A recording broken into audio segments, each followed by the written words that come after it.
안녕하세요, 변호사님. 네, 안녕하세요. 잘 네, 지내셨죠? 네, 제가 요즘에 변호사님을 자주 만나다 보니까 주변에 계시는 이제 어르신이 한 분 계세요. 네, 오래전에 사업을 하시다가 이래저래 힘드셔서 아주 오래된 빚을 많이 가지고 계셨어요. 네, 얼마 전에 법원에서 지급 명령을 음, 받았다고 하더라고요. 네, 이제 그냥 우편물만 봤던 것과 좀 다른 느낌이니까 굉장히 불안해하시고 좀 걱정이 많으셨는데 이런 경우에 가장 먼저 어떤 거부터 좀 검토를 해봐야 되는지 그런 부분들을 좀 질문드리고자 찾아왔습니다. 네. 일단 채무가 많으면 회생이나 파산을 고려를 해보셔야 되겠죠. 근데 그 전에 오래되신 분들이 계세요. 채무가 생긴 지 오래되신 분들은 지급 명령이나 소장 같은 거를 받으시면 일단은 소멸시효를 챙겨봐야 합니다. 이게 일정 시간이 흘러서 이제 소멸시효가 지나면 돈을 갚을 필요가 없거든요. 근데 그래서 소멸시효가 지났다면 돈 갚을 필요가 없으니까 회생이나 파산을 신청할 필요가 없는 거죠. 그러면 소멸시효라고 말씀해 주셨는데 네. 그 기간이 좀 있을 것 같아요. 얼마나 좀 지나야 소멸을 할까요? 그게 어떤 채권이냐에 따라 다른데 종류가 너무 많으니까 음, 대표적으로 몇 가지 말씀드리면 대출이나 신용카드 같은 금융기관, 대부업체 등 채권은 연체된 날로부터 5년이 지나면 소멸하고요. 지인들에게 빌린 돈은 10년이 지나면 소멸합니다. 또 슈퍼에서 외상으로 물건 산 거, 통신요금 연체 같은 경우는 3년이 지나면 소멸합니다. 그런데 이제 금융기관, 지인, 거래처 등에서 소송을 걸어와서 판결을 받은 적이 있으시면 그 전에 어떤 채권이었는지 관계없이 판결 확정일로부터 10년이 지나면 소멸합니다. 말씀해 주신 대로라면 빚의 종류가 어떤 거냐에 따라 뭐 기간만 다를 뿐이지 이게 그럼 계속 그냥 연체 상태로 쭉 버티기만 하면 빚이 다 없어지는 건가요? 그렇게 쉽지만은 않죠. 네.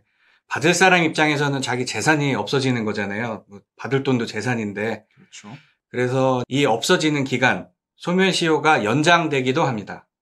어떻게 연장이 되나요?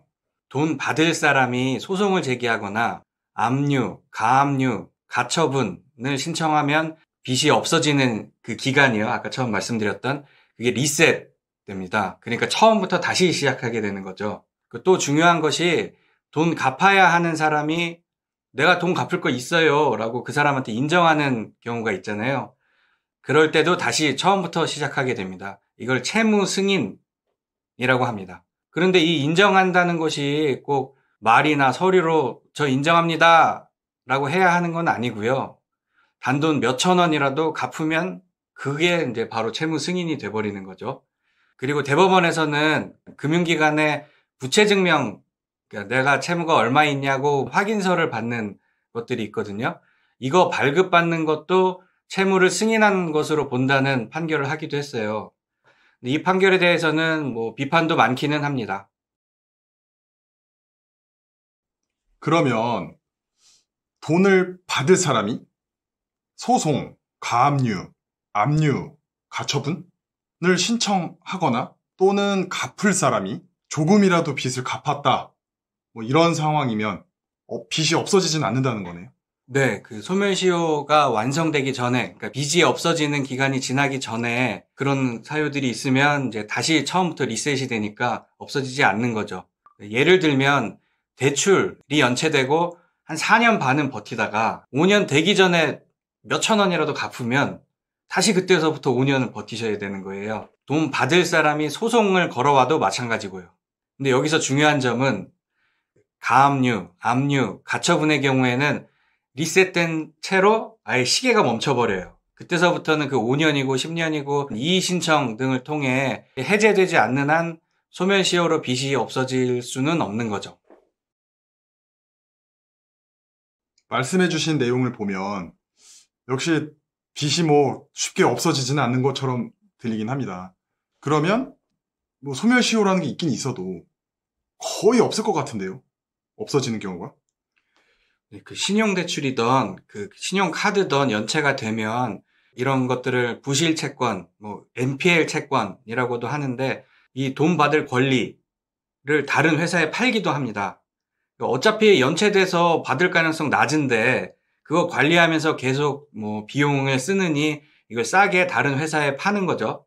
근데 또 이걸 산 회사가 또 다른 회사에 팔기도 하고요. 그래서 지급명령이나 소장 받으시는 분들, 독촉 우편물 받으시는 분들 보면 내가 대출 받았던 은행이나 신용카드 회사가 아닌 모모모 대부 유한회사 이런 데서 그런 서류들을 받는 경우가 있는 것입니다. 근데 이 과정에서 채권이 넘어가고 하는 과정에서 소멸시효가 지나기도 합니다. 꽤 있어요. 채권을 산 회사에서 다른 데로 또 넘기고 하는 과정 속에서 소멸시효만 챙기면 되는 게 아니고 채권 양도 통지라던가 이런 거 챙길 것들이 꽤 있는데, 이런 것들을 워낙 연체된 채권들이 많다 보니까 그런 관리가 누락되는 경우가 생기는 거죠. 또 그냥 개인 채권자들인 경우에는 소송하고 이런 것들을 간혹 잊어버리시는 경우도 있고요. 소멸시효로 빚이 그러면 없어졌는지 확인할 수 있는 방법이 있나요? 일단은 그 마지막으로 돈 갚은 게 얼마나 됐는지 그거를 확인해 보시고, 그 기간이 대출이면 5년, 지인이면 10년, 아까 말씀드린 소멸시효 기간들이 지났는지를 확인해 보셔야 합니다. 그런데 그 기간이 지났다고 하더라도 없어지지 않는 경우가 있는데요. 그게 이제 앞부분에 말씀드린 대로 소송이나 지급명령으로 소멸시효가 10년으로 늘어난 경우랑 이제 가압류, 압류, 가처분 등이 있는 경우입니다.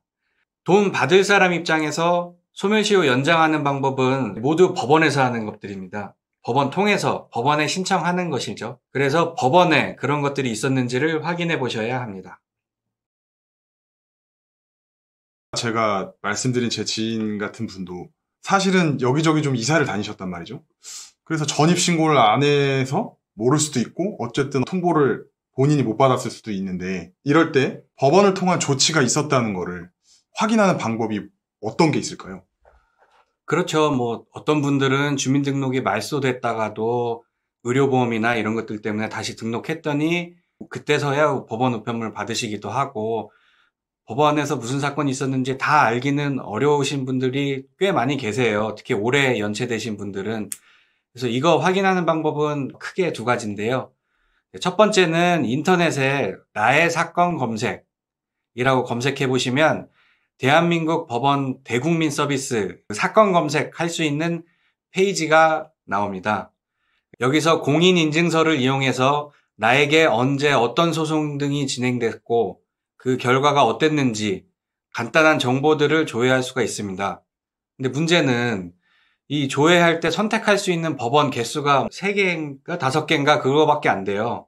그런데 전국에 법원이 100개가 넘으니까 전부 확인하려면 꽤 어려운 작업이겠죠. 그럼 어떻게 하냐? 두 번째 방법은 가까운 법원에 가셔서 아무 법원이나 상관없습니다. 법원 민원실로 가셔서 나에게 진행됐던 사건들 조회해 주세요 하면 조회를 해줍니다. 그래서 법원에서 조회하시면 10분도 안 걸려서 바로 다 전부 조회가 되고요. 가끔 그 조회해 주시는 분이 사건 종류, 법원 지정하실 거냐 이것저것 질문하는 경우가 있어요. 근데 무조건 다 전부 다요 라고 하시면 됩니다. 말씀해 주신 방법으로 조회를 좀 해보고 소멸시효가 지났는지 하나씩 좀 따져보면 되겠네요. 네, 이렇게 조회를 해봤더니 나를 상대로 나한테 돈 받을 사람들, 그러니까 채권자가 법적인 조치를 취한 사실이 없다면 마지막 빚 갚은 날짜 기준으로 소멸시효 기간이 지났는지를 따져보시면 되겠고요. 소송이 있었다면 판결 확정일 기준으로 10년이 지났는지를 따져보셔야 합니다. 그런데 문제는 아까도 제가 여러 차례 말씀드렸듯이 가압류, 압류, 가처분 같은 게 있었으면 소멸시효로 빚이 없어졌다는 주장은 하기 힘들겠죠. 그리고 따져보니 소멸시효가 지났다면 이거를 채권자에게 소멸시효 지났다는 주장을 적극적으로 하셔야 돼요. 가만히 있으면 그냥 소멸시효가 지났어도 돈 줘야 한다라고 판결이 나오거든요. 소멸시효 지났다라는 주장을 적극적으로 꼭 하셔야 합니다. 그리고 이런 경우에 아까 말씀하신 지급명령 받으셨다 그랬죠? 아까 말씀하신 지급명령 사건에 제출하실 답변서의 예는 다음과 같습니다. 말씀해주신 내용들을 다 들어보니까 제가 이제 그분에게 가서 명확하게 이것부터 하세요 라고 말씀을 좀 드릴 수 있을 것 같아요. 어쨌든 지금 명령을 받았고 내 빚이 지금 뭐가 있는지도 모르면 소멸시효부터 챙겨봐라. 그리고 그 다음 제도로서 개인회생을 할지 파산을 할지 다음 단계를 넘어가는 게 어떻겠냐. 이렇게 말씀하시는 거 맞으시죠? 그러니까 오래된 채무인 경우에 지급 명령, 소장 같은 거 받으시면 그게 소멸시효 지났는지 안 지났는지부터 확인하시고 소멸시효 지났다면 회생이나 파산 필요 없잖아요. 뭐 그런 것들을 따져보시는 게 좋겠다라는 말씀 드립니다. 그럼에도 불구하고 뭐 너무 어렵다. 저 이런 경우에는 그냥 제가 변호사님께 좀 가보세요. 저 좋은 변호사님 있습니다. 이렇게 좀 하겠습니다. 네, 오시면 뭐 친절하게 설명드리도록 하겠습니다. 네, 감사합니다. 그러면 오늘 질문에 답변 너무 자세하게 잘 해주셨고요. 또 궁금한 점 있으면 언제든지 변호사님께 여쭙도록 하겠습니다. 감사합니다. 네, 감사합니다.